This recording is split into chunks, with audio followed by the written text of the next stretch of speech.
So this time, we've got this little menace to society who gets isekai'd, just like any other 17-year-old Japanese nobody, to go save some other world. He winds up in the heavens with a seriously stacked goddess who gives him the standard cliché rundown and hands out a special talent. Next thing you know, he and his buddies land in a peaceful-looking kingdom.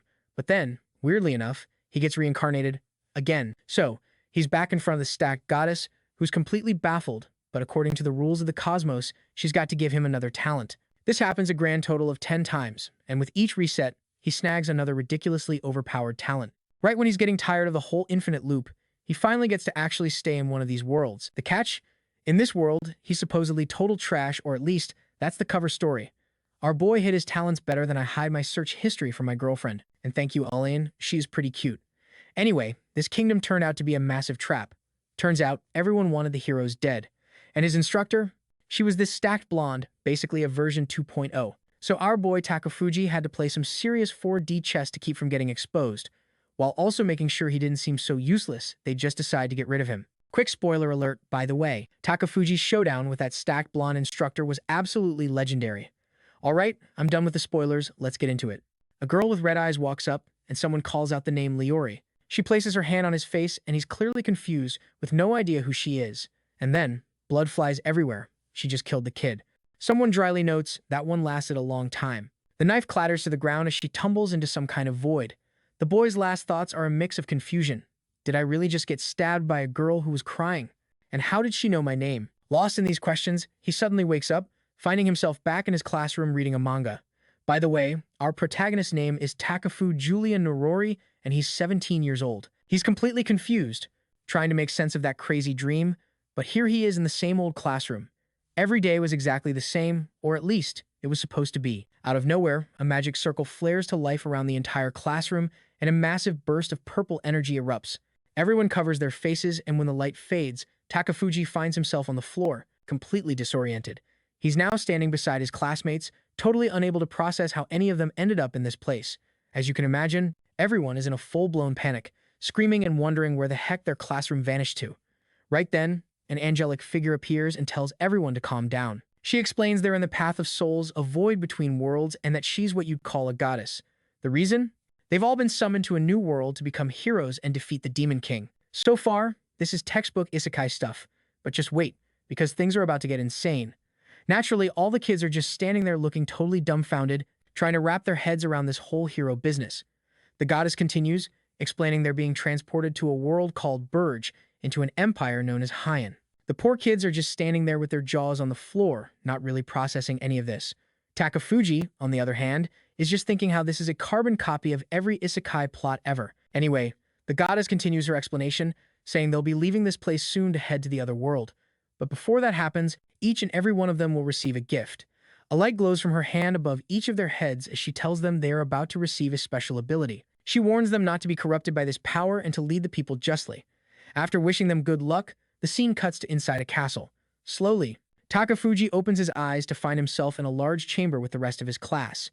A girl with a weary look on her face says that apparently the summoning was a success. A bunch of old men around them start cheering, going on about how the saint is truly dependable.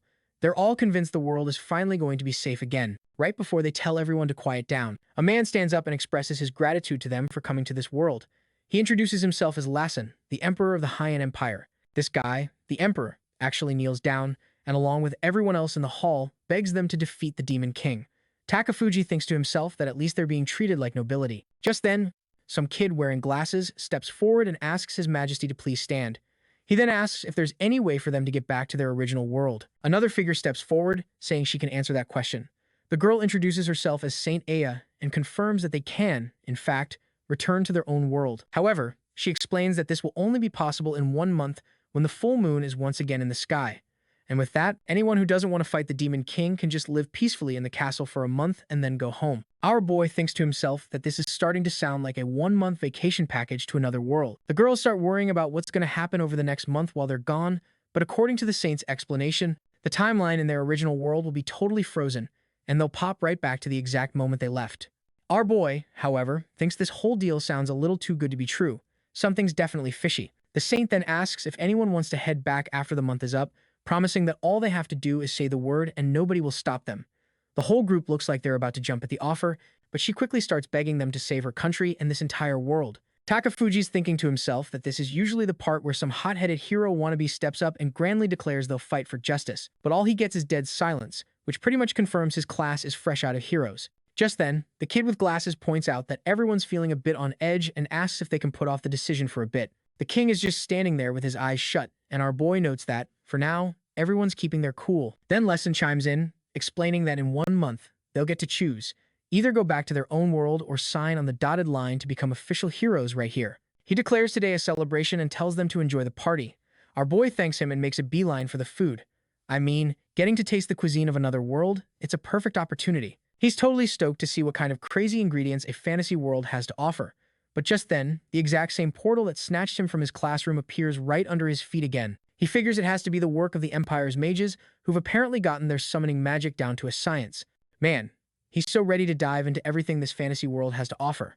But then someone shouts his name, demanding to know why he's the only one standing in a magic circle. Before he can even figure out what's going on, he's zapped right back to where he first met the saint, the so-called Path of Souls. The blonde goddess shows up, introduces herself again, but looks a little puzzled.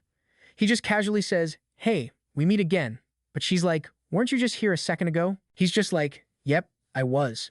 The poor girl seems totally baffled by the whole situation. He asks if this means he's getting summoned somewhere else now, and she's just like, "Probably. The thing is, there's a rule that anyone who passes through this place has to get a special talent," so she puts her hand on his head all over again. She wishes him good luck, but our boy can't help but complain that getting bounced around like a pinball is pretty reckless.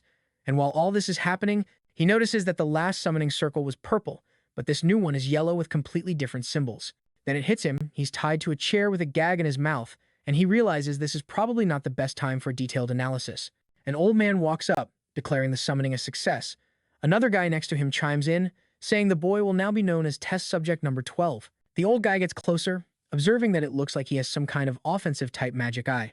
Being called a test subject really doesn't sit well with Takafuji. He is not on board with this situation one bit. It's dawning on him that these summonings are way more dangerous than he first thought. The two mad scientists start grinning, announcing that it's time to proceed with the experiment. It's painfully obvious to our boy that he's dealing with a couple of stereotypical mad scientists. One of them steps forward, brandishing a scalpel, and says it's time to find out what that magic eye of his is all about. The old geezer explains that ancient records say humans summoned from other worlds always develop a magic eye when they arrive, and his life's work is to prove those records are true. Our boy instantly puts two and two together. This so-called magic eye has to be the gift the goddess gave him when he first got here. The old man holds out his hand, explaining that things could get messy if the boy were to, say, have a little tantrum or lose control, and that's why they're going to put him under hypnosis. For a split second, Takafuji is taken aback, but then he just calmly watches the man weave his magic circle. The old scientist realizes that not only is the spell having a minimal effect, it looks like it's not working at all. The real kicker is that this is supposed to be a top-tier, advanced hypnosis spell. Takafuji can't help but think it's hilarious that this is what passes for advanced magic. At that moment, the other guy yells for the doctor. Turns out, Takuji's left eye holds the magic eye of time, while his right eye contains the magic eye of truth. The man is absolutely stunned and starts celebrating, shouting that having two magic eyes of this power is practically unheard of. Without a second's hesitation, they whip out their tools, declaring that they have to start testing immediately because this is just too incredible. However, Takafuji knows that if they start cutting him up without any hypnosis, it's going to be a one-way ticket to Pain Town. He is absolutely not down for that, and he starts wondering if he can use his magic eyes to get out of this mess. Out of nowhere, a glowing circle erupts under his feet. While the scientists are totally baffled, our guy and us know exactly what's coming next. And just like that, he's back in front of the goddess who's looking as clueless as ever. She jokes, "This is the third time. You must really like me." Huh. But our hero just deadpans that it's unavoidable. He then asks if she has any clue why he's on this cosmic merry-go-round. She's stumped, admitting this is a first, and she'll have to look into it. It dawns on Tapui that he's been yo-yoed back here so often, he's now just casually shooting the breeze with an actual goddess. But before he can get a straight answer, poof, he's teleported again, this time in front of a young noblewoman. An elf is hyping her up, saying it's incredible she summoned a humanoid monster on her very first try. Our boy, however, wasn't exactly thrilled about being called a monster. In that world, they treated him like some kind of beast and tried to slap him with a subordination contract. But before they could, the magic circle flared up again, and he reappeared before the goddess, this time with a grin on his face. She's like, "Aren't you getting tired of this?" But all he wants is an explanation for the constant summoning. She tells him she might have a theory, but they're short on time, so she gives him the quick version. Apparently, Summoning targets need a powerful soul just to make the jump between worlds, and as it turns out, his soul is incredibly strong and super rare. Takafuji's just like, but I'm not a saint or even a particularly good guy. He finds it weird that he'd have such a pure soul, but she corrects him, it's not about purity, it's about raw power. The solution? He needs to bind his soul to one of these worlds by activating a hero's contract, which will finally put a stop to all the teleporting. The scene then cuts to a castle, where a girl with an orb informs him he's gained the power to steal abilities. He can't help but notice she's stunning, and just like that, his fourth summoning comes with another awesome perk. He makes a beeline for her, ready to lock in that hero contract. But just as he's about to seal the deal, the teleportation kicks in again. On his fifth go-around, he's pulled in by some dark magic. The summoner is a mess, exhausted, sweating, clothes in tatters while he just pops in, cool as a cucumber, on a castle atop Pico Mountain. For the sixth summoning, he arrives as the resurrected demon lord to a massive monster party. But cutting back to his time in the sky, the goddess notes that he's been stacking up some seriously incredible powers. He's impressed himself. Then she drops the big news. The next summoning is likely the final one. Because of that, she's going to merge all his abilities into one package. She tells him to check his status as soon as he lands, saying he should be able to view it with his right eye. Back in a castle, someone is welcoming the hero. He calmly opens his eyes, thinking to himself, all right, here we go again. But this time, something's different. He's not alone. He's standing with a high school kid named Ryu Shinsaki and a girl named Tamaki Kurosawa. She calls out to her friends, and a third girl, Eli Isagi, shows up. Just then, a voice booms from the throne. The king declares that, according to legend, they must be the heroes. Our protagonist quickly realizes that everyone else in this summoning party knows each other. He's the odd one out, and they're all wondering who the random guy is that got summoned with them. All eyes turn to the king, who asks, so, are the three of you the heroes, and this guy was just an extra who got caught in the crossfire? The trio confirms it, and the king admits he's never seen anything like it. Just then, another young woman arrives, asking if they are indeed the heroes from another world. She introduces herself as the first princess, proudly taking all the credit for summoning them and telling them they should be grateful. Our guy instantly pegs her as one of those times arrogant, self-important royal types. She begins her briefing, informing them they've arrived in the Kingdom of the Rising Sun, a land inhabited not just by humans, but also demi-humans and demons. And, surprise, surprise, the demons are the bad guys, led by the Demon King. They've got their own nation and are currently on an invasion spree across the land. This Demon King sounds like a serious threat, so you better watch your backs. This whole mess is why humanity pooled its resources to summon heroes, a ritual that, conveniently, only royal women can perform, and of course, she just had times to be the one chosen for the job. The deal is, each country has to train the heroes they summon to go and take down the Demon King. She finishes as if it's the most brilliant plan ever conceived. Takafuji, however, sees right through it. Their grand strategy is to just summon a bunch of random people, and pray one of them actually gets the job done. The princess laid it on thick, telling them to power up as the kingdom's champions and take out that no-good Demon King. Just then, Tamaki cut in, asking the million-dollar question, how were they supposed to get back to their own world? The princess just flat out told her it was a one-way trip. She basically said they should feel honored to be the proud heroes of the Sun Kingdom and just be grateful for the opportunity. Our boy, meanwhile, was absolutely steaming, thinking these clowns seriously needed to take some customer service lessons from the Hyen Kingdom. The king then had them do the classic touch the magic stone routine to see what hero powers they got. They rolled out this tablet, and when Ryo put his hand on it, boom, he got the limit break ability. Oeasogi snagged the magic barrier skill, and Kurosawa landed magic affinity. Meanwhile, our dear Takafuji got the detection ability. Hey, at least it was a blessing, right? But it sounded pretty basic. Definitely not a showstopper. After the big reveal, the kingdom's staff started running diagnostics on their stats and magic levels. Ryu turned out to be a physical powerhouse. Oe had a natural talent for creating blessings, and her magic power was off the charts. Tamaki also had some serious magic skills, but hers were all about blowing stuff up. As for our boy, yeah, he had zero aptitude for magic whatsoever. It slowly dawned on him that he got isekai just to be weaker than all the girls, a fact he was not thrilled about. Already so done, he was just sprawled out on the floor, muttering that it didn't matter, since they were obviously the real heroes here. Later that night, the group met up in Ryu's room to talk strategy, and our boy couldn't help but look around, wondering why Ryu's room was way bigger than his. Meanwhile, the two girls were basically asking why he was even invited to the hero meeting if he wasn't one. Ouch. That one definitely stung, but our boy just kept his mouth shut. Tamaki then claimed she wasn't really worried about him, but he could totally tell she was concerned he'd get in over his head. Yeah, she was a classic tsundere, not one to admit her true feelings. Ryu, ever the leader, chimed in that the detection ability could actually be a game changer. Takafuji realized everyone in the room had a completely different take on him. Ryu then suggested that even if he was weak, Owie could just slap a magic barrier on him for protection. She quietly agreed, saying if that's what he wanted, she'd do it. Our guy couldn't help but think that for such a quiet person, she was actually super cute. And that's when it hit him all three of his companions were total knockouts, just three genetically blessed people. Anyway, Tamaki brought the conversation back on track, questioning if they should really trust this country. Ryu was about to respond, but another voice cut in, casually remarking that the country wasn't half bad and the accommodations were pretty sweet. Everyone turned to see our boy frantically signaling them to shut up. He'd scribbled in his notebook that they were being eavesdropped on, so it was best not to say anything sketchy. The other three just stared, completely stunned, as it dawned on him that his supposedly lame detection blessing was already paying off. Sure, he couldn't fight or cast a spell to save his life, but this was a seriously incredible skill. He could literally sense people or creatures right through solid walls. Like right now, for instance, he knew exactly who was listening in from the hallway. It reminded him of back in his room, when he kept trying to get the maids to leave him alone, but they'd always find a reason to come back. So, he quickly wrote another note asking O to put up a soundproof barrier. Figuring it was worth a shot, she started chanting as a magic circle expanded around them. She warned them it wasn't a very strong barrier and wouldn't hold for long. Ryu immediately praised her, calling her amazing, which made her blush and get all flustered. Meanwhile, Takafuji was just thinking, great, now they're going to start flirting right in front of me.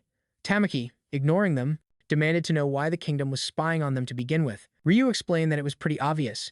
They were heroes with enough firepower to level a country, so of course the kingdom wouldn't just let them run around unsupervised. But she shot back angrily that it made zero sense, since they didn't ask to be summoned here. That's when Takafuji chimed in, saying he thought the kingdom seemed pretty desperate. He admitted he didn't know the standards of this world, but he had a hunch they were broke. For one thing, the king was way too hands-on with a ton of different matters, which was a major red flag. On top of that, for a castle this massive, there were surprisingly few vassals. Tamaki added that she'd noticed that, too. But on the bright side, the food was amazing. It was simple stuff, but packed with spices and delicious flavors. Takafuji, on the other hand, Ryu explained that it was pretty obvious. They were heroes with enough firepower to level a country, so of course the kingdom wouldn't just let them run around unsupervised. Like right now, for instance, he knew exactly who was listening in from the hallway. It reminded him of back in his room, when he kept trying to get the maids to leave him alone. Ryu explained that it was pretty obvious. They were heroes with enough firepower to level a country, so of course the kingdom wouldn't just let them run around unsupervised. On top of that, they had to figure out how to get back to their own world and ditch this place for good. Seeing as the kingdom considered them its one and only hope, there was no way they'd just let that hope pack up and go home, which was a major red flag. On top of that, for a castle this massive, there were surprisingly few vassals. Tamaki added that she'd noticed that he admitted he didn't know the standards of this world, but he had a hunch they were broke. For one thing, the king was way too hands-on with a ton of different matters. She pointed out his yellow eye and asked what was up with it. Our hero totally panicked and slapped a hand over his face, realizing he'd completely forgotten about that little detail. After all, it's not every day you see a Japanese person with a yellow eye. But Ryu, being the cool guy he is, just said that everyone has secrets they'd rather keep, so it was best to just let it go. He chalked it up to a classic teenage phase, you know, something you eventually grow out of. For now, they should all just pretend they don't see it. Our guy realized Ryu probably thought he was just wearing a colored contact to look all cool and edgy, like some anime protagonist. And honestly, that was a perfect cover story. So he leaned into it, telling them to behold the power of his mystical eye. Later, back in his room, he was seriously wondering what the heck was going on. He pulled up his status screen and holy crap, there were a ton of stats listed. The only problem was, just like us watching, he had no idea what the average was in this world, so he couldn't tell if he was super OP or a total weakling. But based on how badly he bombed the physical tests, he figured something was definitely off. That's when he decided to check his skills and found out he had a different power in each eye. He had the Demon King's dark magic, the power to steal abilities, and of course, detection. Then his eyes landed on some really weird attributes. Stuff he probably got when he was summoned as a monster. It said he was part of the demonic race, specifically a vampire with the rank of Baron, and he had a debuff called Hatred of the Sun God. During the day, all his stats dropped to 1/10 of their power, and he couldn't even use his skills. Suddenly, everything clicked into place. He totally failed the test because they were out in the sun, and the food tasted like garbage because it was loaded with garlic. Not to mention, whenever he looked at the girls, he'd get this weird urge to just bite their necks and chug some fresh blood. This whole time, he'd been so obsessed with using his detection skill that he never stopped to check his own body's status. Multiple weird eyes, vampire traits, and a whole cocktail of other mutations. He didn't even know what he was anymore. Slowly but surely, the memories of everything that went down started flooding back. After putting all the pieces together, here's the rundown of his new powers. His detection skill lets him sense anyone nearby. He then grabs an old spoon to demonstrate another power. He can absorb the energy from an object and forge it into a weapon. Just like that, the cast iron spoon morphs into a sharp knife. Now for the red eye. It's got motion detection, absolute measurement, long-range vision, microscopic vision, night vision, clairvoyance, illusions, X-ray vision, photographic memory, and even the ability to sense when he's being watched. Man, what a crazy list. He figures out that at least they're all vision-based powers. It's like he's got eye version 2.0. The one that's still a mystery, though, is the yellow eye. According to the description, any magic circle he sees with that eye gets copied onto his pupil, and he can activate it whenever he wants. He makes a mental note to seriously study this world's magic later. The skill list is crazy long, and there's a bunch of stuff he doesn't get yet. At least the whole vampire thing seems pretty straightforward. If he drinks enough of someone's blood to finish them off, they reanimate as a ghoul. If his victim is a virgin, they'll become a lesser vampire under his command when he drinks their blood. If they aren't, the person just becomes a regular ghoul. He also has another option. He can just take someone out, give them a drop of his own blood, and they'll be resurrected as his loyal servant. But here are the two coolest parts. If he drains someone completely dry, he can absorb all their memories and even steal their skills, as long as he can use his full powers freely at night. Getting stronger won't be a problem. First, though, he needs to get a handle on this new body and this world. The very next day, under the morning sun, a woman introduces herself as the Knight Commander of the Kingdom of the Rising Sunday. This particular blonde's name is Hyen. Our boy, whose views are a little, let's say, traditional, thinks it's wild that there's a female Knight Commander in this place. He figures that's either just a fantasy world thing, or maybe the kingdom is having some serious budget cuts. Hyen then tells the two girls that while they clearly have a knack for magic, they still need to learn the fundamentals of combat. She says they'd normally start with basic strength training, but for them, it's probably not necessary. Our guy, on the other hand, is not thrilled to hear this. Turns out, his stats are pretty pathetic in comparison. Ryu's got 1,500 strength, and all his other stats are over 1,000. Even Tamaki has more HP than he does. Plus, she's rocking 3,500 intuition, while Elway has a little less of that, but is stronger in every other category. The other three showed up with stats that already blow past the limits of any normal human in this world. So, Hyen tells them to pick whatever fighting style they like and they'll learn the basics later. But for the fool over there, it's a different story. She warns him that they've got to build up his physical strength first. The only problem is, he's stuck doing push-ups in the sun, which is absolutely wrecking his attributes. Not only is he weaker in the daytime, but he's also getting a killer headache. Hyen says she's going to train him personally, so he'd better get serious. But the poor dude is already seeing stars, and it's clear there's no getting out of this. Just then, the super annoying princess asks for permission to enter with her entourage, a sentiment Takafuji completely agrees with. And of course, she wasn't by herself. She had a few other people with her. The woman standing right next to the princess was clearly another big shot, given how close she was. She was a stunning woman, but her expression was totally cold, like a doll with a pasted-on smile. Ayana greeted the princesses and asked what brought them to the training grounds. Takafuji instantly dropped his training and just sat back, totally relaxed, eager to see how this little drama would play out. The other girl gave a polite greeting, while the annoying princess declared dramatically that she'd cleared her busy schedule just to say hi, so everyone should be thankful. Our hero just scoffed at her antics until the other woman stepped forward. She introduced herself as the second princess, saying it was a pleasure to meet him and that she wanted to have a little chat. The scene cuts to a chamber inside the castle. Standing in front of a blackboard, she explains that this is where they'll be having their lessons. He can't help but feel it's super suspicious that he's getting a private lesson. The other heroes are getting lessons too, but from the first princess in a completely different room. The real reason for all this? The first princess flat out refused to teach someone who wasn't a hero. To her, the very idea was an insult, a total joke. He didn't really care all that much, but he silently vowed to get back at her for this someday. The second princess announced she was starting the lesson, but our guy had a few questions first. He asked if the first princess was older, since she was, the second princess. But she explained that it wasn't that simple. Apparently, things were complicated. To put it simply, she said the first princess was the true heir to the throne.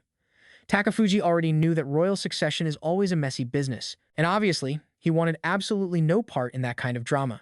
During the lesson, he learned that the Kingdom of the Rising Sun was founded by the hero who took down the last demon king. It turns out that hero was a mage.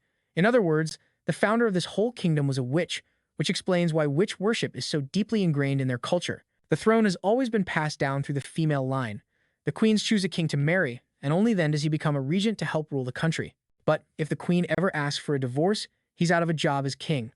Thanks to the second princess, he got a crash course on the kingdom's history and the basics of magic. By the end of it, though, he was so wiped out, he just fell asleep.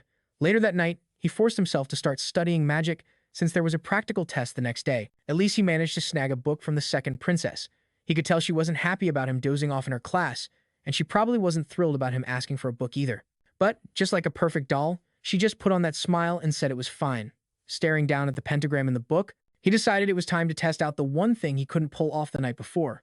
Firing up his true mystic eye, he stared at the magic circle. Theoretically, he should have been able to copy it right into his retina, letting him use it on demand. The only problem? Absolutely nothing happened. He wasn't even sure the eye was working. He tried it on other magic circles, too, but just as he suspected, still nothing. So far, the whole experiment was a massive failure. Then it hit him he had the 2.0 eye. Spotting some paper nearby, he grabbed it and started sketching out the magic circles. The vision in that eye was so ridiculously sharp, he could perfectly remember every single circle he'd seen before being isekai'd to this world. Technically, that should have been impossible because of the old geezer's hypnosis. But this eye was a whole different ballgame. He drew the circles with absolute ease. As he stared down at the paper, a strange energy radiated from his eye, a feeling he'd never experienced before. Maybe, just maybe, he'd finally gotten the thing to work. Eager to put it to the test, he rang a small bell. A maid walked in, asking if he'd summoned her, and our hero explained he just needed a small favor. Before she could even process his words, he activated his eye and nailed the old man's hypnosis spell. A second later, her eyes glazed over, completely unfocused. He waved a hand in front of her face and confirmed the magic had taken hold. To test its limits, he cheekily asked what color her underwear was, and she deadpanned the answer. He drew the circles with absolute ease. As he stared down at the paper, a strange energy radiated from his eye, a feeling he'd never experienced before. Maybe, just maybe, he'd finally gotten the thing to work. Maybe his magic-stealing ability could only store circles from the same world he'd acquired it in. If that were true, the only real magic he'd have at his disposal was some fancy hypnosis. That was one possibility, but he couldn't be certain. After all, during his summons to other worlds, he'd seen countless magic circles. If he just focused hard enough, maybe he could bring those to life too. With that thought, he focused on one, and bam, he successfully created the magic circle right before his eyes. But instead of getting yeeted to another world, black, he felt a little dumb for even asking. After all, didn't he have X-ray vision? With everything that had happened, he started to wonder. He was just teleported to a nearby forest. It looked like he could use this as a short-range teleportation spell. He realized he could even combine his red eye's telescopic vision with the yellow eye's portal ability. Next, he touched a wall and summoned a dark magic circle. This new ability let him control inanimate objects, moving them around freely, and even store them inside his own shadow. Anything under the spell's control couldn't interact with the physical world. However, he could release his hold on them, allowing them to interact normally again. While it was a handy spell, it came with some pretty inconvenient limitations. On top of that, his dark magic also gave him Shadow Step. This skill let him merge into one surface and pop out from another one nearby. But when he stepped inside a thin tree, things felt off. It felt like he was standing in a wide open space. He then decided to give his creation ability another shot. He focused on a nearby rock, which began to dissolve and then reshape itself into a sword. Focusing his mind, he recalled every single move his eye had captured from the commander. He'd memorized the entire sequence with just one look and now effortlessly executed the exact same slashes. Since it was now nighttime, he planned to practice as much as he could, figuring he'd be totally exhausted by morning anyway. After a while, he was completely gassed, but he had a gut feeling that something had definitely improved. Just then, a system window popped up, announcing he had obtained Swordsmanship Level 1. And just like that, he finally understood how to unlock new abilities. Now all he had to do was figure out how to level them up. Using his detection ability, he sensed something moving close by. Peeking out from the bushes, he spotted some kind of monstrous rabbit carrying another creature in its jaws. The victim looked like a bird, but strangely, it was covered in fur. He quickly used his identification skill and found out it was a demon bird gecko. The only problem was, judging by its stats, the little critter was actually pretty darn strong. He then recalled hearing some folks back at the castle mention that this creature's feathers were used in all sorts of things, which made him wonder how a bunch of normal people were managing to hunt them. As he ventured deeper into the forest, he found other creatures that seemed a bit weaker. However, the lowest stat he saw on any of them was 600, and some were even stronger than him. Clearly, he'd stumbled into a high-level monster zone, which was a huge problem. With his current stats, he was pretty confident he could win a one-on-one fight. The real issue was that the chances of getting swarmed by multiple enemies were extremely high. Meanwhile, back at the castle, the stunningly beautiful Iana was walking the halls, calling out for her highness. She assured the second princess the area was secure, but warned her that wandering around alone at night was still a bad idea. However, clearly, he'd stumbled into a high-level monster zone, which was a huge problem. With his current stats, he was pretty confident he could win a one-on-one fight. The commander confirmed that none of the heroes were using artifacts just yet. The girl pushed, asking why, and pointing out that they would have to use them sooner or later. The woman glanced away for a moment before explaining that while artifacts certainly increase power, these heroes just weren't ready for them. Without a solid foundation of physical and mental strength, they could become far too dependent on them.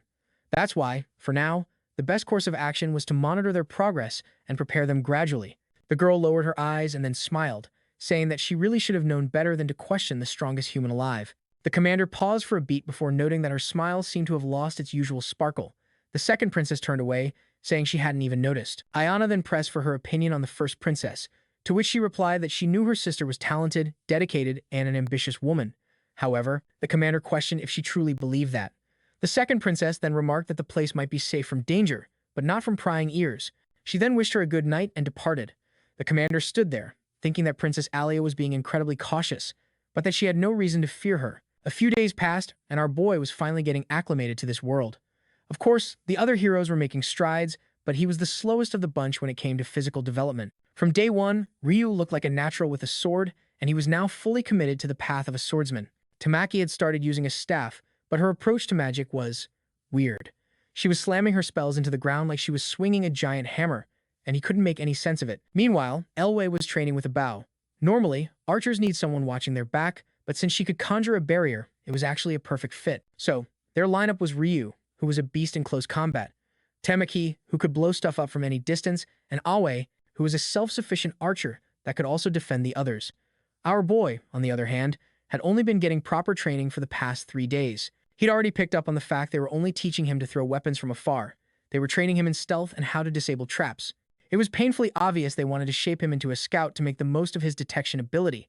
But when night came, he would sneak back into the forest to work on his own skills. At the moment, he was practicing his telekinesis, learning to control objects freely from a distance. He guided a dagger's path through the air, releasing his control at the last possible second to lodge it in a tree.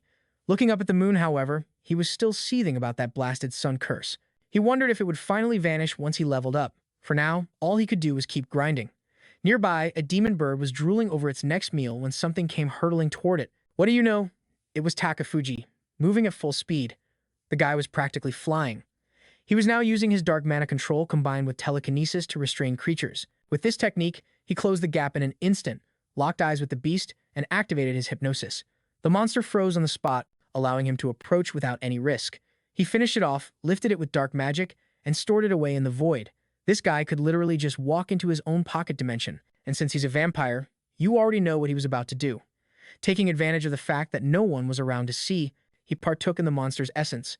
Once he was satisfied, he left the scene. He quickly located his next target, but this creature was just plain hideous, and he knew the flavor wasn't going to be great. Unfortunately, a guy's got to eat, so he kept hunting until his work was done. As dawn approached, he teleported straight back to his room. This had become his standard nightly routine.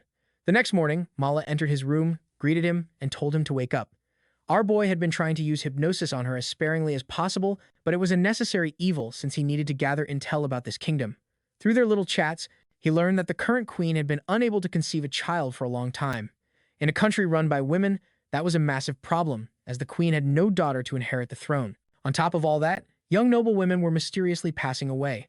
To keep their family lines from dying out, they had to accept a noble lady as one of the king's concubines. And that very woman gave birth to a child, who would become Aaliyah, the second princess. She was raised with all the love in the world right up until she turned 7. But it was a necessary evil since he needed to gather intel about this kingdom. Through their little chats, especially since her daughter inherited an insane talent for magic. Just like that, Aaliyah was completely out of the running to be the heir. On top of all that, young noble women were mysteriously passing away. To keep their family lines from dying out, they had to accept a noble lady as one of the king's concubines. But deep down, she knew that from that day on, her entire existence had become meaningless. She was completely forgotten by her own people, cast aside by her own mother, and absolutely no one in the royal family wanted anything to do with her.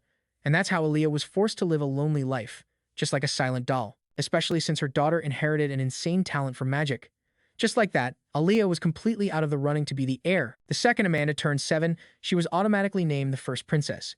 While everyone else was celebrating, Aaliyah was stuck in a corner, putting on a brave face and pretending it didn't bother her, especially since she usually left him alone. She then mentioned she'd heard he was learning spy techniques in his training sessions. But everything changed when the actual queen finally had a daughter of her own. Her name was Amanda, which means the beloved girl.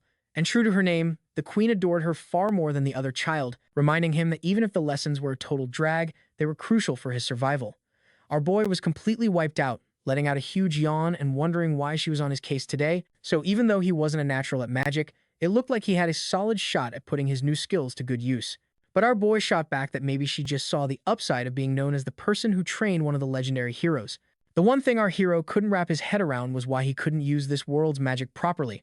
He figured it had to be a super rare thing, since even Nala, a regular maid, could juggle multiple objects with ease. But Aaliyah pointed out that Commander Iana Aceto was an incredibly busy woman and wouldn't waste her time training him if she didn't see some kind of potential. That's when Aaliyah slammed her hand on the table and yelled, "No!" She was absolutely convinced he had the potential to become strong, and that's why she needed to see him actually try. Then she added that even though he was supposed to be a hero, people were calling him a failure. She turned to face him and asked, "Doesn't that embarrass you?" Takafuji was left wondering what in the world had gotten into this girl today to make her so fired up. He knew that ever since her life took a turn for the worse, she had been bottling up all her emotions.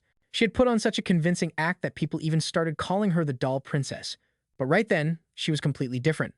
This wasn't the quiet, reserved girl he was used to. The two of them found themselves standing in front of a massive door. She quickly cast a spell and announced that they would be continuing his training inside this room. Before he could even get a word in to defend himself, she hit him with a quote from the former queen.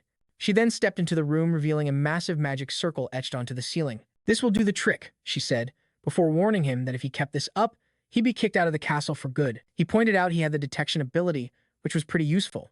She had to agree, but countered that he still wasn't putting in nearly as much effort as the others. As someone with a divine blessing, he needed to grab fate by the horns and give it his all. The thing is, poor Takafuji was always dozing off in class because he was pulling all-nighters, and while she had no idea, he had been busting his butt, hunting in the dead of night. So he told her flat out that he was trying and that he was doing the best he could with what he had. We have no obligation to coddle incompetent people who show up in this kingdom. Our boy, however, still wasn't fazed, and just replied that he wasn't incompetent. As he placed his hand on the door, she told him that no one would be able to hear his screams.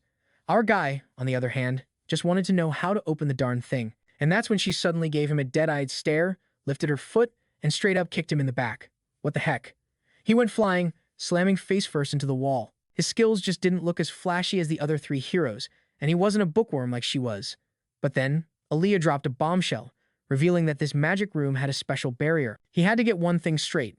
Getting kicked out of this castle meant becoming monster food. So, he was going to do whatever it took to stick around, even if it made him look like a total fool. Our boy barely even registered the kick. You'd almost think he had a thing for getting put in his place by tough ladies. That much was obvious. In fact, he was more impressed than anything, realizing the doll-like princess was already gone. Then she laid into him, screaming at him to get a grip on his own life. And out of nowhere, the dude just started cracking up, bursting into a full-on belly laugh. He even blurted out that she was actually a really beautiful girl. He admitted he'd completely misjudged her and never pegged her as someone with so much fire. Naturally, she shot back, asking if he was making fun of her, but he swore he wasn't, explaining that out of the four heroes, he was probably the one most obsessed with not dying. It clicked for her that he was dead serious, and she confessed that maybe she was the one who had been underestimating him all along. He whipped around, completely dumbfounded, and she laid into him, saying he was in a much better situation than she ever was, yet he still refused to give it his all. He needed to cook up a new plan. The truth was, for the time being, he wanted to lie low here and scoop up all the intel he could. The next day at the training grounds, he was debating whether to finally show off the real power of his blessing just to keep from getting the boot. The only problem was, they weren't heading into any dungeons yet, and out in the broad daylight, he was basically useless. Once training was over for the day, our guy figured his best bet was to have a little chat with the commander. He flagged her down, hoping she could convince the queen not to kick him out. But the scene immediately cuts to her, flat out telling him that was going to be a tough sell. He pushed back, asking if she really thought his ability was worthless. He knew it looked like he was slacking off during training, but he insisted he was trying. Before he could make his case, though, the commander cut him off, saying that, actually, she didn't think his ability was useless in the slightest. In fact, she even wanted to recruit him for her night brigade. This threw him for a loop, but she explained that his unique skills were incredibly valuable for the dungeons they raided. The second his aura flared up, she noticed something weird. He felt way more powerful than he did just a moment ago. He just casually thanked her for being straight with him and said that since his cover was about to be blown, but if he decided to serve the kingdom as a regular soldier instead of one of its weakest heroes, that would give them all the reason they needed to not exile him. Our protagonist took a moment to weigh his options. He knew joining this country's knights meant being trapped in this nation. This wasn't a decision he could just jump into. So, he told her he appreciated the offer but needed some time to mull it over. She said that was perfectly fine and told him that if he ever needed someone, he knew who to talk to. Our boy, being blunt, asked if she meant he should come find her after he inevitably got kicked out. She just glanced out the window and replied with a cryptic, maybe. A few days went by. Our guy was passed out at his desk, vaguely wondering if the rumors about visitors from the neighboring kingdom were true. She confirmed it, explaining that yes, they were coming for a huge celebration and tons of guests had been invited. That meant no classes and no training for the day. Our boy was completely drained, groaning about why nobody bothered to warn him about this upcoming fiasco. But she just shot back that students who nap in class don't earn the right to be in the loop. It dawned on him that, yeah, even this woman wasn't his biggest fan.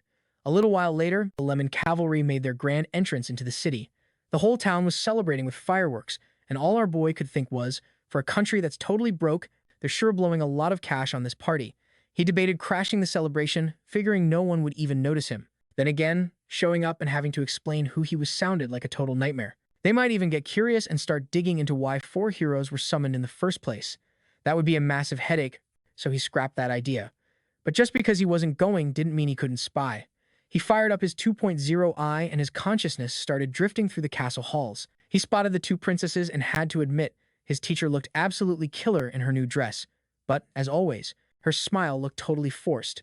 Then he saw the mountains of fancy food on the tables and instantly knew Nala had been feeding him a line. Earlier, while he was talking with her, he figured out that one of the big reasons this kingdom was going broke was because of these ridiculously over-the-top parties.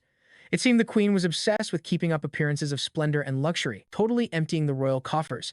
And that's when things took an unexpected turn. He spotted a crew standing with Ryu and instantly pegged them as the other heroes summoned from a different country. One guy in particular, a blondie, really stood out. Seriously. You'd never guess he was Japanese. So, he fired up his identification skill and got a name, Masayoshi Date. He figured that was a pretty textbook hero name, but the real question was why this dude was yelling at Ryu. Time to do some lip reading to get the scoop. Turns out, the blonde dude was screaming Takafuji's name, demanding he be brought out right now for a duel. Damn, this story was hitting the fast-forward button. The party wrapped up in a flash, and next thing you know, Aya's announcing Takafuji's grand entrance. Every hero in the place swiveled their heads, and our boy knew there was no dodging this bullet. Masayoshi then strode forward and officially threw down the gauntlet. The whole room went dead silent, everyone hanging on his every word. And our boy, lazy as always, just casually asked why it had to be a duel. Mister. Masayoshi shot back that it was to prove to the goddess that Takafuji wasn't worthy of her affection. Takafuji was a little thrown off, but the blondie just told him to cut the act. Masayoshi then laid it all out, saying he knew for a fact that Takafuji had been in that white space and met the goddess who summoned them. Our protagonist just shrugged and said, so what? I mean, everyone went through that, right? But then Masayoshi dropped the bombshell. He had proposed to the goddess and she told him that if he could defeat Takafuji Nori, she'd think about it. And in that instant, our boy realized that damn goddess wasn't just trying to offload her problems onto him. She was actively trying to get him out of the picture. Oh, he was definitely going to make her regret this the next time they met. Meanwhile, the other heroes were just looking at each other, totally clueless about all this white space and goddess talk. That's when it clicked for Takafuji. They must have been summoned differently because they didn't have a clue what was going on. Explaining the whole thing would be a massive headache, so for now, he decided to just play dumb. He looked the guy straight in the eye and said he had no idea what he was talking about, but he'd accept the duel anyway. The blondie smirked, and our boy pointed out they still needed to set the terms, because if it was a one-on-one fight, that would be way too easy for Masayoshi.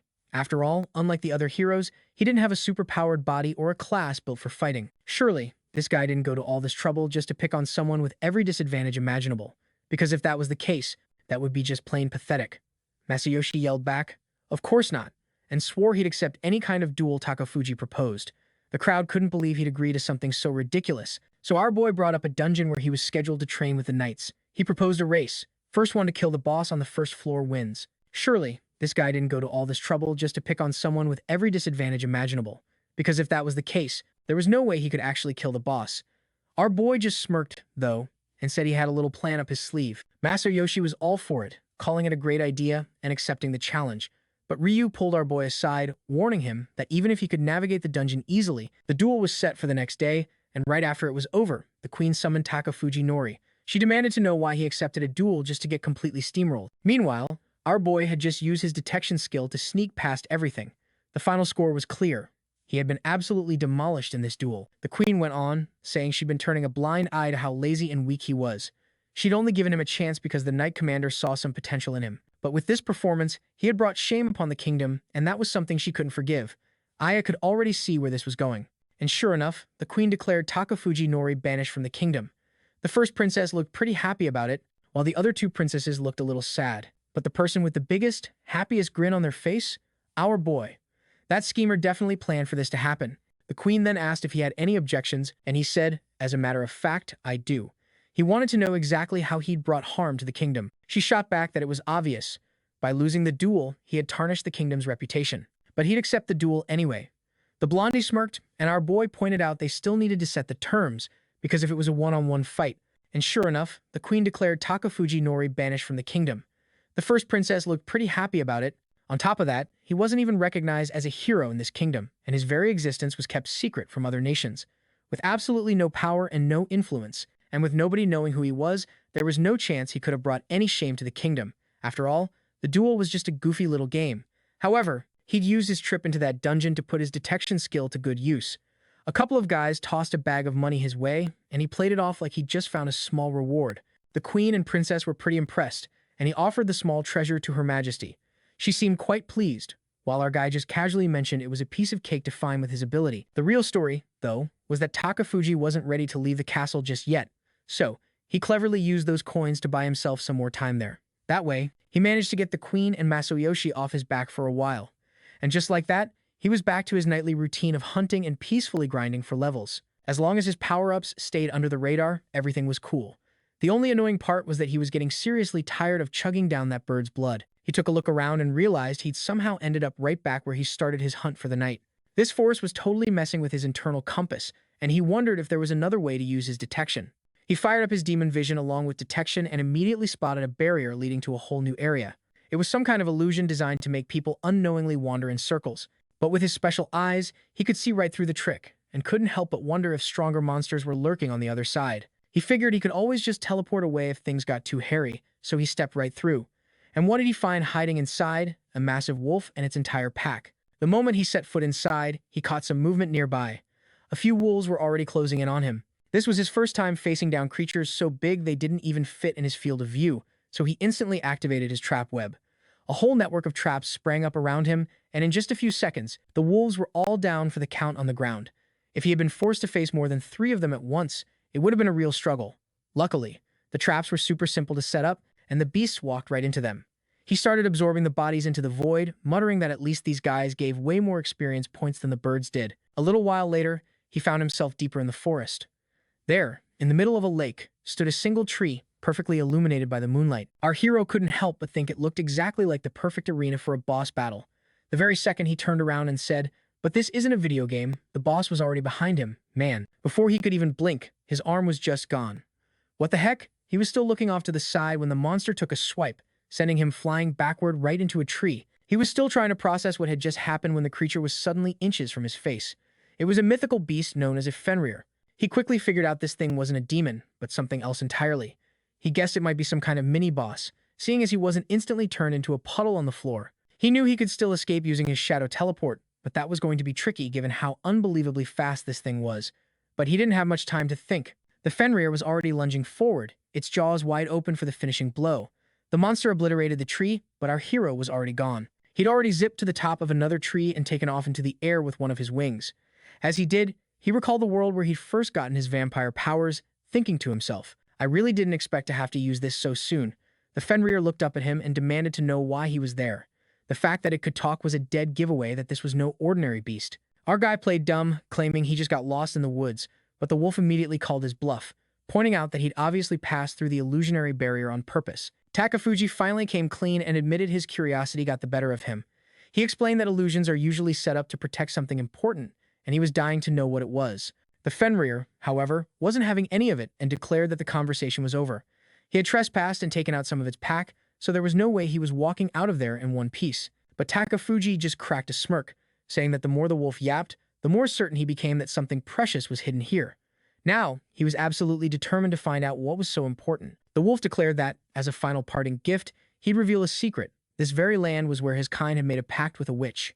He admitted he didn't know the reason, but ever since that pact, they'd been charged with protecting this place. His sole mission was to wipe out any invading monsters or threats.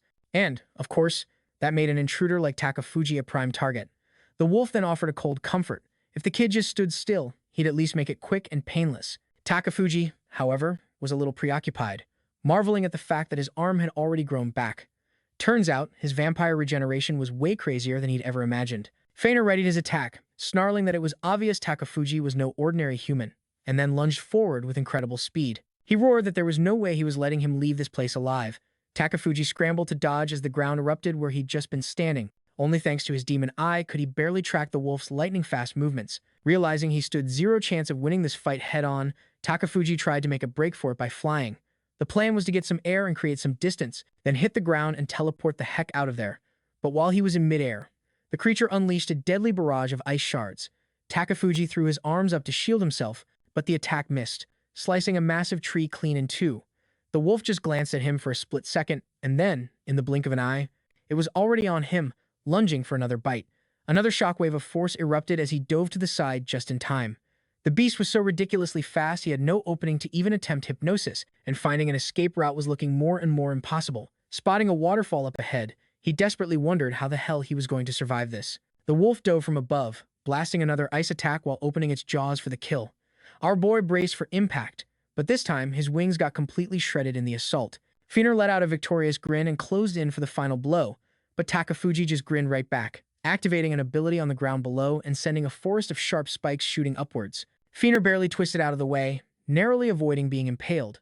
Turns out, Takafuji had been stashing those leftover tree trunks in his dimensional storage for just such an emergency. The only problem was, this trick hadn't really made the situation any less deadly.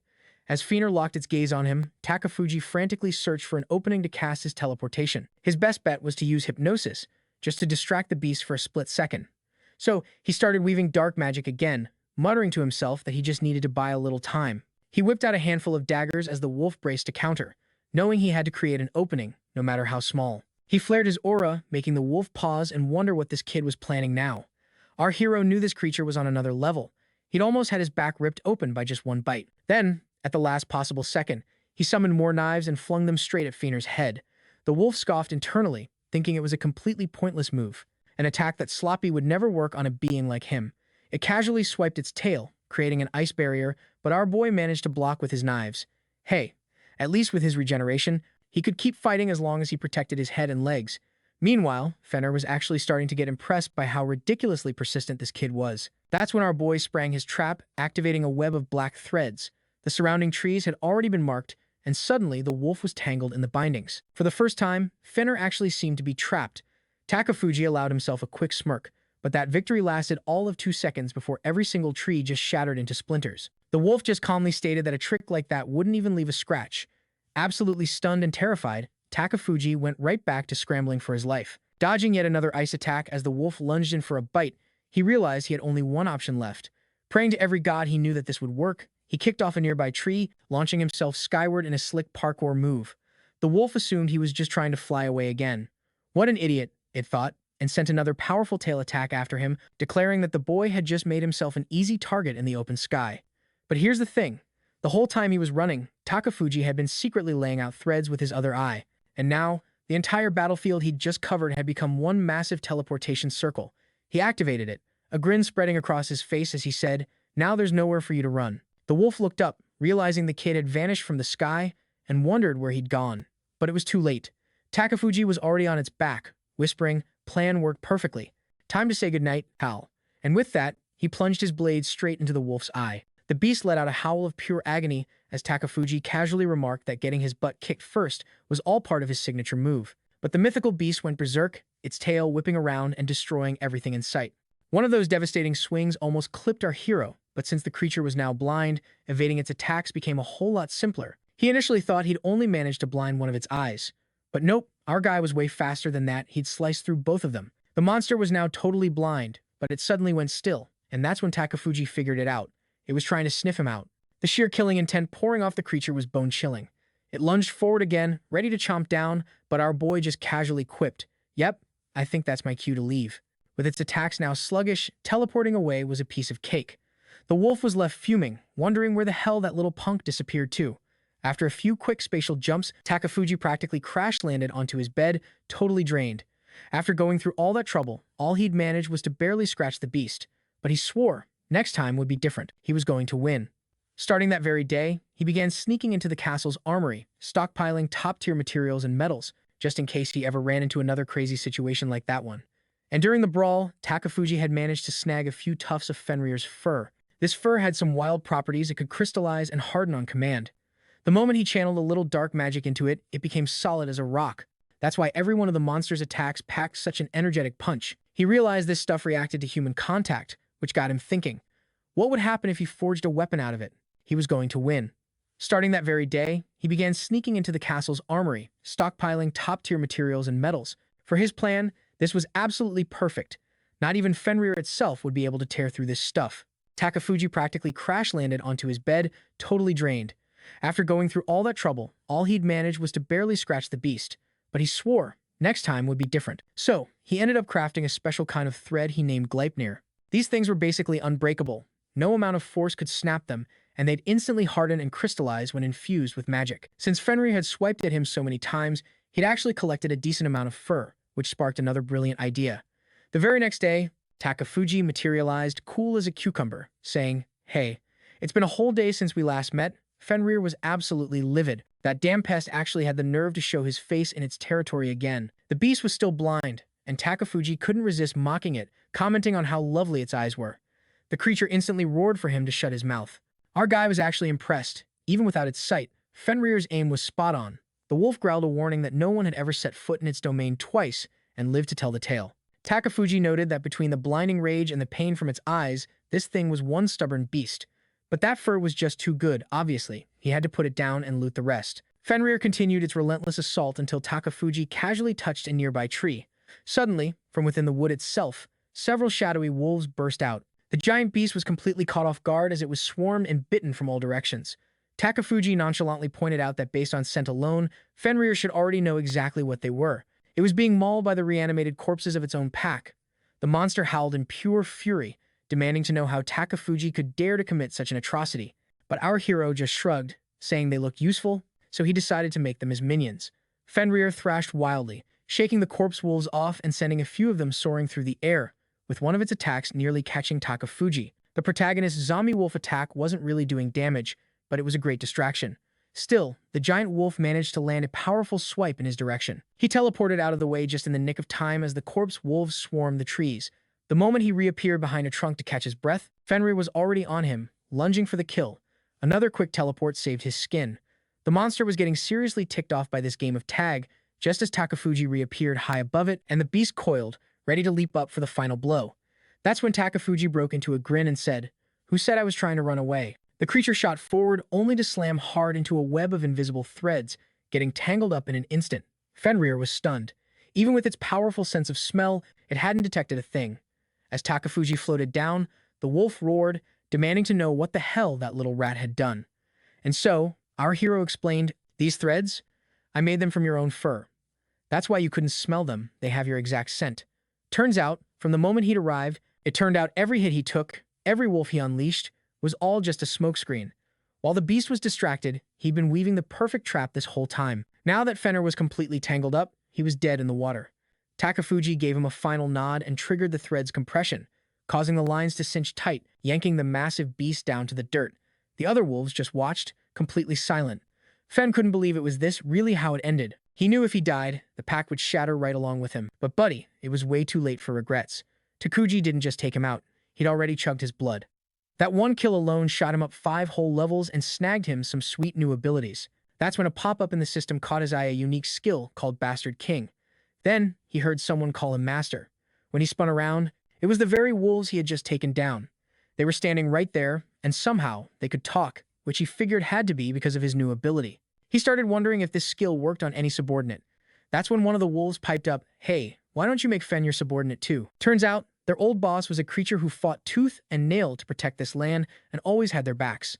That's why these former servants of Fen now wanted to follow Takuji as an ally. Takuji let out a long sigh. It's not like there was a downside to agreeing. The real problem was he was completely gassed and running on fumes. Meanwhile, back at the castle, dinner was in full swing, and Ryu was casually pointing out that the first and second princesses didn't exactly seem like best buds. Tamaki shot that down, saying it wasn't a beef, they just had clashing personalities. Aoi wasn't so sure and wanted to dig into it more. As for Takuji, he couldn't have cared less.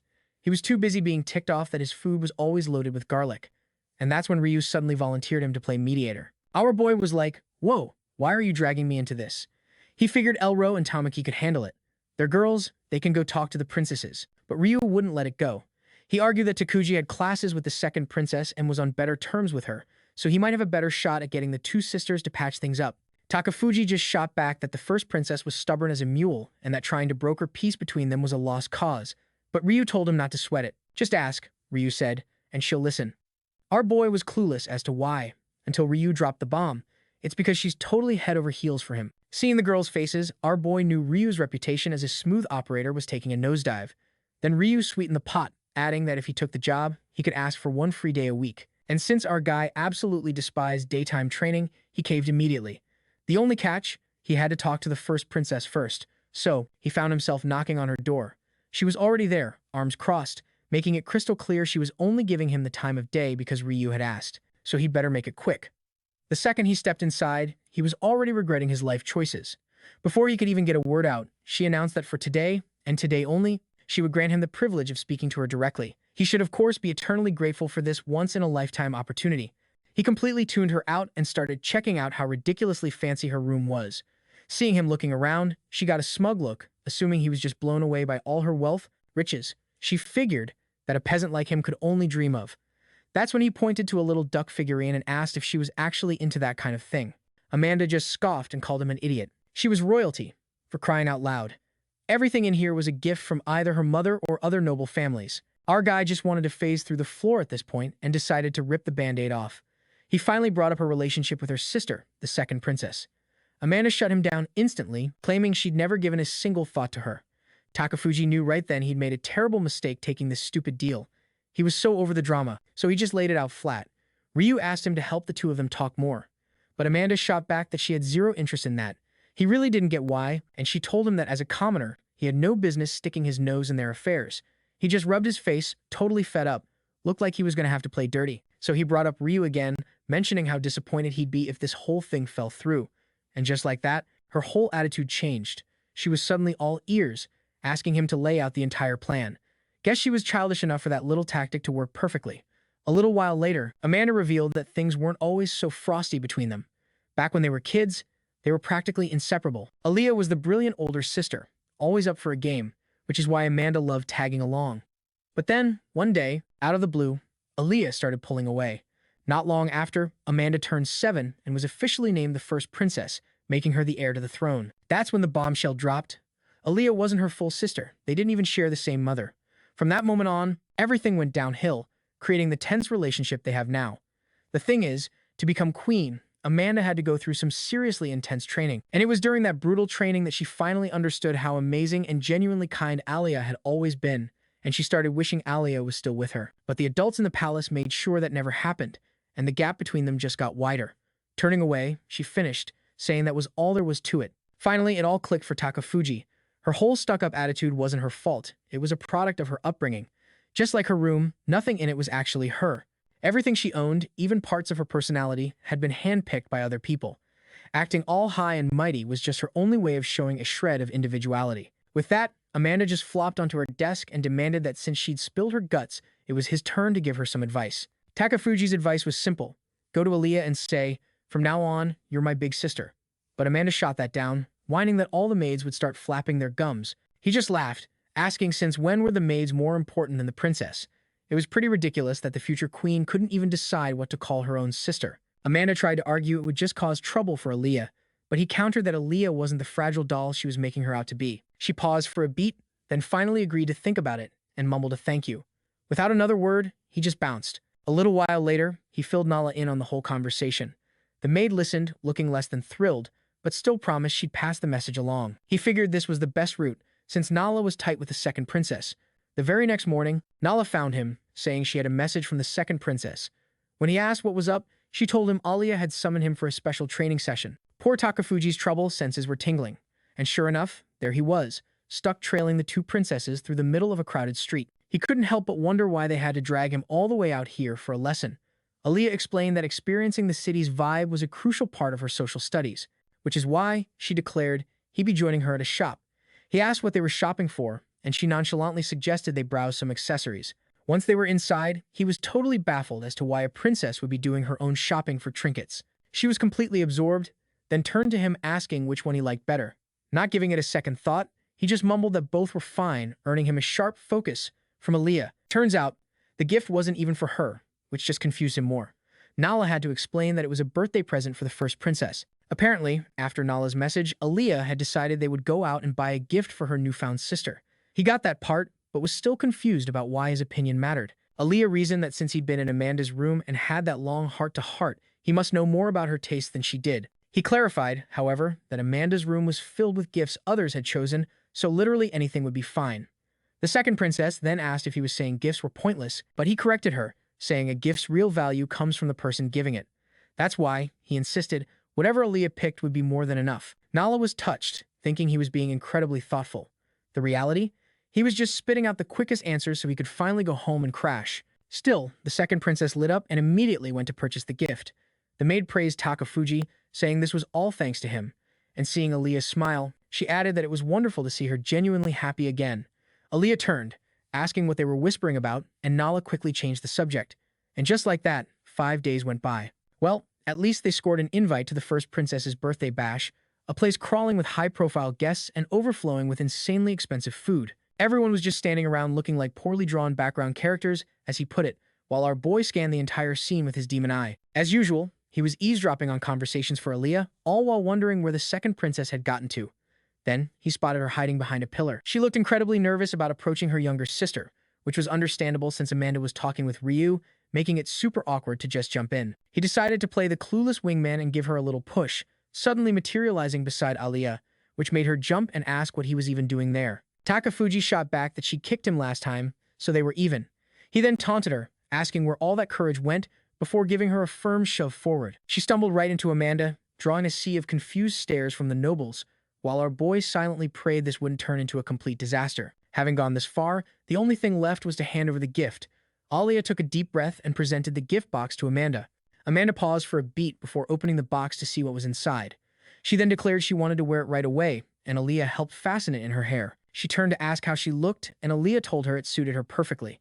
Amanda smiled, and for a moment, the party went on as normal, right before Amanda said she wanted another present. She wanted Aaliyah to start calling her big sister again. The request caught Aaliyah completely off guard, triggering a flood of memories from their childhood. Having gone this far, the only thing left was to hand over the gift. Aaliyah took a deep breath and presented the gift box to Amanda. She turned to ask how she looked, and Aaliyah told her it suited her perfectly. Amanda smiled, and for a moment, the party went on as normal, right before Amanda said she wanted another present. She then replied that she would be happy to. Amanda looked surprised for a moment, and they shared an emotional hug while Takafuji just stood by, thinking, well, at least that's one problem solved, so he'd better be getting a fantastic reward. Ryu chuckled and said he'd try to find something worthwhile, but as he looked at the two princesses, he was genuinely glad it had all worked out. Takafuji, on the other hand, just thought to himself that this guy really had to play the perfect hero all the time. He then said his goodbyes, stating that he was going to get some fresh air. The moment he stepped outside, Aaliyah approached to thank him, and our boy just told her not to sweat it. Ryu told our boy that having him handle the situation was a brilliant idea, to which our protagonist replied that he'd worked pretty hard to make it happen. Takafuji then teased her, asking if she felt better now that she was finally expressing her emotions. She shot back that if anyone was emotionally constipated, it was him. But suddenly, with no one around to overhear them, Aaliyah smiled, remarking that his detection ability really made things a lot easier. A scream echoed through the hall, and both of them snapped their heads toward the sound. Aaliyah was about to rush in, but he blocked her path and ordered her to stay put. A head went flying through the air, the king and queen were gone. What in the world just happened? A man bellowed, ordering the corrupt to be silent. Utter carnage erupted on the ballroom floor. Everyone was frozen in shock, and our boy realized that after this, no one would ever dare call Aaliyah the doll princess again. That was why he, a man named Betrayal who possessed royal blood, would now claim the throne, and the woman named Hyen would be the new queen. Man, it was the commander, the guy who had been training our boy this whole time. Now things were getting seriously complicated. The two stood there, stunned, as poor Amanda stumbled toward what was left of her mother. She started channeling her power, screaming that they were insane as she formed a sphere of light. But girl, this was not a good idea. In a blink, Hyen was on her and cut her down. She didn't end her, but damn, you almost had to feel bad for the girl. At least Hyen looked cool as that so-called royal hit the floor. Amanda writhed in pain, and the gift box she'd just been given went rolling across the ground. The heroes were in total shock, and Hyen warned Ryu not to move a muscle, making it clear that if he tried anything, his end would not be a pleasant one. That's when Betrayal yelled that they were just children and pawns of the witches who had betrayed the witch's will by foolishly deciding to summon heroes. That was a sin so severe, only death could pay for it. And man, just as poor Amanda was screaming for her sister, Iana cut her down without a second thought. What in the world, Iana? This commander was a total plot twist. Everything got turned upside down. The one I used to hate, I'm now rooting for, and the one I liked is now public enemy number one. Aaliyah was about to do something reckless, and our guy knew it was a terrible idea. She was just about to scream for her sister when he clamped a hand over her mouth, warning her that getting caught right now would be the absolute dumbest thing they could do. A full-blown rebellion was the last thing he ever saw coming. Then, Vide ordered the citizens and soldiers to deal with anyone who dared stand against the witches. One of the nobles tried to speak up, but he was cut down from behind before he could even finish his sentence. The scumbag actually looked up at the sky and smiled, declaring he had finally purified the entire royal family. From now on, anyone who opposes the witches will face a death sentence. Takafuji kept whispering urgently for Aaliyah to get a grip, warning her that if she didn't, she'd be the next one to die. She had two choices: do something reckless and get killed on the spot, or they could try to escape together. Meanwhile, the second Amanda fell, Ryu rushed to her side, shouting that this was completely insane and no one deserved to die for such a pointless reason. But Vide just calmly replied that the heroes were still far too naive. He claimed that every single noble present didn't deserve to be alive. He said they had no clue about the real state of the country. Ryu screamed back that even if that was true, they didn't have to slaughter them. But Vide just retorted that if Ryu had seen the horrors of the city, he would totally get it. He then ordered Ayana to capture the heroes. She flared her aura, looking as stunning as always, but deadlier than ever before, and told Ryu it would be best if he just came quietly. But man, Ryu's got a few screws loose. He activated his limit break blessing and fired a slash of light right at her. Ayana hardly even flinched. She just casually raised her sword and blocked it like it was nothing. She even had the nerve to compliment him, saying his power and judgment weren't half bad. Not giving up, Ryu lunged forward again, unleashing a flurry of slashes. But seeing how calmly Ayana dealt with it all, it was obvious the kid had absolutely zero chance. His attacks were tearing the hall to pieces, forcing Elway to throw up a barrier to block a storm of deflected sword strikes. Tamaki insisted they had to grab Ryu and get out of there, like, right now. The only problem was, they were completely surrounded by soldiers. This was not going to be an easy out. Ayana was still perfectly composed while Ryu was already breathing heavy. She even commented that with Tamaki not even bothering to jump in, this win was going to be a piece of cake. Ryu barely managed to block another strike before she got right in his face and asked, "So what's the plan? You can keep fighting, but you can't win. It'd be better to just surrender and let us capture you all." Then she threatened to finish off the second princess right then and there.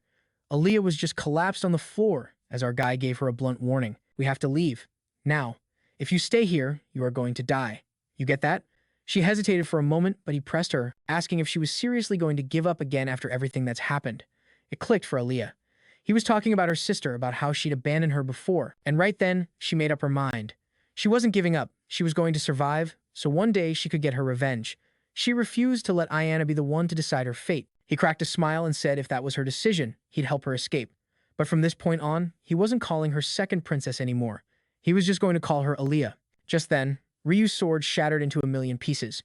He finally realized he stood no chance, and Ayana declared, "This is the end for you." She drove the sharp heel of her boot right into his stomach. Oof, that one had to hurt. The poor guy coughed up what looked like last week's lunch, and Tamaki knew instantly this fight was over. He was completely out for the count, and she realized every second they wasted here just made things more dangerous. She decided she had to rescue Ryu right away. But in a flash, Ayana shattered Elway's barrier with a single blow. Both Tamaki and Elway were left completely stunned, but the commander simply gave the order to capture all of them. Man, the soldiers swarmed in, slamming both girls to the ground. I guess they should be grateful they didn't just get their heads lopped off. Then she ordered them all to be hauled off to prison, and just to pour salt on the wound, Ayana gave Ryu one last, disappointed look and wondered aloud if all the time she'd spent training him had been a complete waste. As Aaliyah watched the whole mess go down, one thought crossed her mind. At least she wouldn't have to try and escape this nightmare all by herself. But hey, she wasn't by herself. She had our main guy with her. Using his detection skill, he found the perfect hallway for them to sneak through, letting them slip right by the guards completely unnoticed. As they were booking it, Aaliyah was blown away by how far he could sense people, and he turned to ask her if she knew how to use magic. She replied that she only knew the fundamentals. Takafuji then pointed down the hall and warned her that in 10 seconds, a trio of soldiers would show up. He told her she needed to deal with them. She hesitated for a moment, asking if they could just sneak past, but he shot that idea down, saying it wasn't possible. She took a deep breath, gave him a nod, and he kept counting down. 2 seconds. A sword materialized. 1 second, and she unleashed a blast of wind. 3 orbs of air instantly formed around the soldiers' heads, cutting off their air supply and making them drop like sacks of potatoes. Takafuji was seriously impressed. It was no wonder she was supposed to be his teacher. Aaliyah explained that casting magic is a lot easier when you actually have time to prep. But then she noticed he looked drained and asked if he was holding up okay. Our boy just shot back that unfortunately, their enemies couldn't care less how he was feeling. Then he took off running again, saying they needed to press their advantage while security was thin. He'd managed to handle the soldiers, but he knew he stood zero chance against Ayana. The #1 rule of this escape was to stay off her radar. That woman was just in a whole other league. They ducked into an empty room, and he quickly confirmed it was clear. As he scouted for a way out, he turned and asked her if she was handling all of this okay. He had to ask because, man, the palace maids had been completely slaughtered. He was just horrified that they'd gone so far as to murder every last servant. Aaliyah walked over to the corner and called out for Nala. Man, the poor girl. She didn't deserve to go out like that. She held her close, and our hero instantly remembered what Nala had said before, that just seeing the princess smile was enough to make her happy. He was speechless for a moment. After a moment, Aaliyah gently laid Nala down and thanked him for waiting. He just said it worked out, since he needed a minute to recover anyway. But the real question remained, how in the world were they going to get out of there? Meanwhile, the 3 heroes were already locked up, and Ayana explained she'd placed a seal on the prison that was impossible to break from the inside. So, she told them they'd better just sit tight. Tamaki shot back that if the cell was so secure, she should take off their handcuffs. And she had a point. But then Ryu pointed out that there was no way the heroes' alliance would just stand by while they were imprisoned. They were clearly being set up as hostages, and the handcuffs were to stop them from checking out early. Ayana actually gave him some props, saying that for a hothead, he was surprisingly sharp. But Ryu already had his aura flaring, and man, he was absolutely furious. Even the girls were shaken by the sheer killing intent pouring off him. The commander recognized that look on his face, thinking back to her own days on the battlefield. She'd seen that expression 1,000 times, the face of someone enraged by their own powerlessness. It was the same look she used to have. She stared hard at Ryu, her own anger rising. Then, she turned away, muttering that he was still too young. She said he wouldn't last long if he couldn't get a grip on those emotions. If he'd just kept his cool earlier, he might have at least saved Tamaki or Awe. But now, all 3 of them were trapped. And with that, she walked out, leaving them sitting there like a bunch of idiots. Ryu clenched his fists, absolutely seething that the woman still had the nerve to act like some all-knowing mentor, even now. As they headed up the stairs, she couldn't believe they still hadn't been caught. Takafuji was handling the escape way better than she'd expected. After a moment's thought, he agreed it was worth a shot and asked if the rest of the royal family knew about this route. Of course, she replied. It's a secret passage for royalty. She admitted she wasn't even sure if it would work, but told him they didn't have any other options. And that was that. Aaliyah glanced back and whispered an apology to Nala, who now looked like she was just sleeping. Tragically, the princess had been too weak to save her. All she could do now was thank the loyal maid for everything she had done. It was a truly heart-wrenching moment. Meanwhile, the army continued its sweep through the castle, hunting for the 2 of them. Takafuji knew they had to make this one chance count. The only problem was, with it being a royal escape route, it wasn't a stretch to think their enemies would figure she'd try to use it. Takafuji's spirits sank. It felt like they were out of options, with nothing he could do to get them out of this mess. He quickly tells her to hold up, warning her they're walking straight into a trap, and it's not just a couple of guards. This means their path is totally blocked. And to top it all off, more soldiers are closing in from behind. Retreating is a no-go.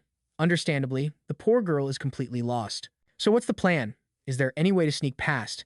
But all he can say is that it's impossible. It looks like the enemy was one step ahead, waiting for them at that secret door, and now the whole area is on lockdown. Olivia realizes they're trapped. Takafuji is certain that if they get caught, it won't be a quick end. They'll be put through the ringer. Getting out of this is going to be next to impossible. He's starting to think this might be a dead end for both of them. Is this where he finally throws in the towel? But she fires back, refusing to give up. There's no way she's just going to roll over and let them take her down. She's determined to fight to the bitter end. Suddenly, her whole demeanor changes, and Takafuji, looking completely stunned, gets this look on his face like a deflated balloon. The little rascal's eyes lit up, seeing that her fighting spirit was far from broken. Suddenly, escape seemed possible again. He tells her he used his detection skill and picked up an enemy army heading right for them. She asks if it's a big one, and he confirms it probably is. He has no idea if they're here to rescue the royals or for some other reason, but a foreign army is definitely on its way. When she asks how long, he figures, probably by sundown. That means they just have to survive for about 15 more minutes, and this whole place is about to erupt into total chaos. The only catch, a fight is unavoidable. She just gives a determined nod, understanding the stakes. Takafuji knows their chances are a coin toss, 50-50 at best. Making it out alive will come down to sheer luck. So, he tells her they'll make a break for the area with the fewest guards and for her to watch their 6. Just then, an enemy spots them and yells that they've found the princess. Without a moment's hesitation, they unleash a volley of arrows, but our girl throws up a magical barrier out of nowhere. She screams at him that they just have to hold on for 15 minutes. She's dead set on surviving this, no matter what. She's completely in the zone, maintaining that magic shield, but even so, arrows are zipping past her arm and barely missing her face. Takafuji yells for her to cut right, and whoa, that was a close call. An arrow actually grazes her hair. The soldiers shout orders to advance and box them in. That's when Takafuji realizes the enemy is moving way faster than he anticipated. He activates his 3D vision and senses another group closing in from the left. He shouts a warning, and she throws up another barrier just in time. The enemies pause for a split second, but it doesn't last. That shield only held up for about 10 seconds. Takafuji is actually impressed they haven't been turned into pincushions yet.